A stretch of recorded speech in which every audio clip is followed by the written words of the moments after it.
Pero bakit parang wala pa rin? Hindi pa rin kami makapagpas. Actually, base sa mga resulta ng mga ginawa natin test, may bukol sa matris ang misis mo. At yun yung dahilan kaya hindi kayo makabuo. Hindi kayo makapag-produce ng healthy Excel. Pero trinay naman natin na masolusyonan yung problema nyo. Kaya niresitahan ko kayo ng mga gamot. Pero mukhang hindi na... Pero mukhang wala nang magagawa yung mga gamot na yun. Anong ibig niyo sabihin, Dok? Hindi na ako mabubuntis? Hindi ko sinasabi na hindi ka mabubuntis. Pero may hirapan kayo. Advanced na ang technology ngayon. Marami ng mga procedures na pwedeng makasolusyon din sa problema niyo. Pero, sa mostly ginagawa sa ibang bansa, kaya medyo expensive.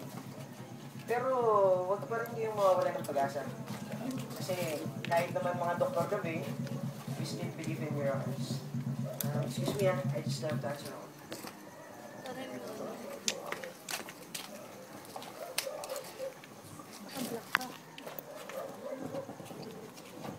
Ruel, subukan pa natin ibang paraan na sinasabi ng doktor.